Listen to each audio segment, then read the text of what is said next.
To do a short video showing my Searchlight signal. I recently restored this again with proper outdoor paint, what's especially made for outdoor use. I sanded all the old stuff off and I painted it. It's all working as well. It's on switch at the moment. I've got a relay switch coming from eBay. No, not wrong. A relay controlled circuit board coming from eBay. I'll control the aspects on, so I can do it by my control. This came off the Frankston line somewhere. I don't know which station it was, I can't remember, but it's all restored now and working like a proper Searchlight. That's the yellow aspect. There's the green one.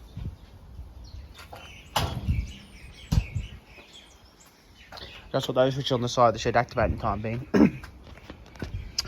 I gasket sealed around the glass lens, right around on the inside, so it's properly sealed so water can't get through where the lens attaches.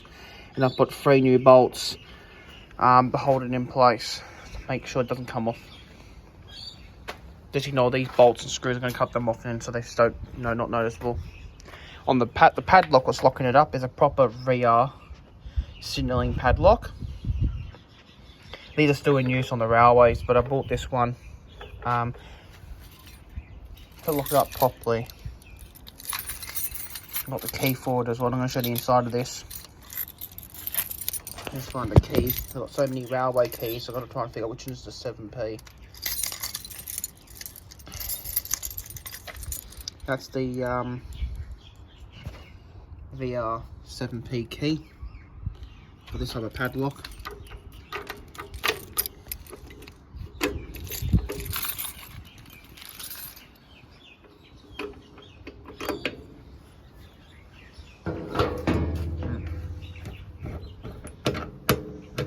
Wing nut you got to swing out to open it.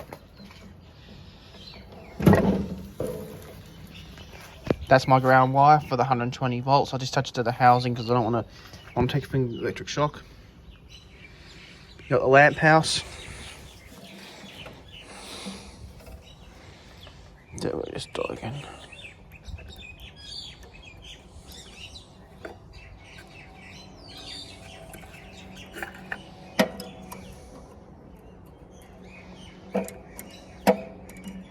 There's a problem with that. It's the lamp house. A very hot incandescent light bulb. There's your round doors in the back. I'll switch to the switches and I'll show you.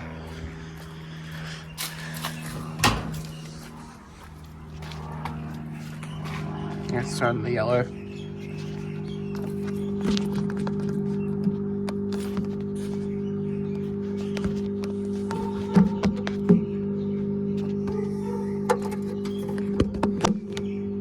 Just switch it like that.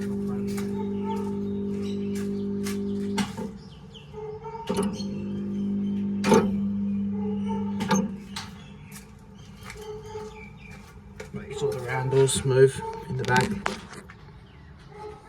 Where these wire up, you have 12 volts, no, 11 volts AC here, but after using 9 volts AC transfer can get one.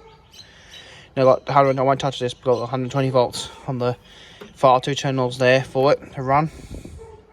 Then 12 volts DC for the light bulb, because I found it easier to use 120 volt lamps. 12 volt lamps. And it was to use the original 6 volt style ones because they're easy to get a hold of.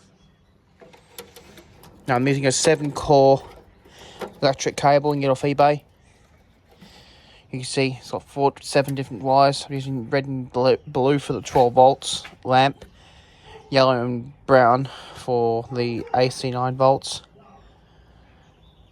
and then black, white and green for the 120 volts, like the grounds on the casing. Then the 120 volts is wired to the terminals. I did that with the ground wire, so if anything does short out on the high voltage side, it will trip. The insert was made in 1974. Or 1974. But it's during the changeover period because it's a Westinghouse McKinsey Holland one.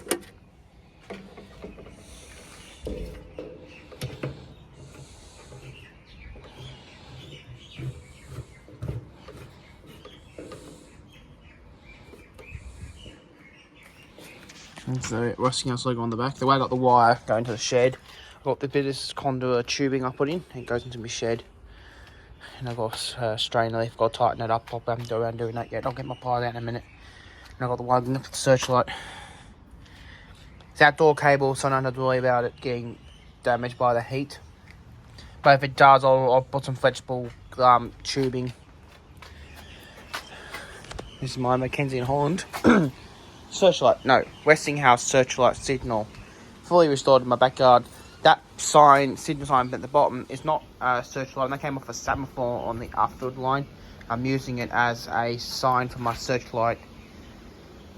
That's the original pole mount bracket. What's on the bottom? I just got it bolted to a bit of wood in this old trolley unit. Bolted to a piece of wood, but I'm getting a pole. Don't worry about that. For the time being, it's me on this, so I'll get the pole. So that's my restored Searchlight signal.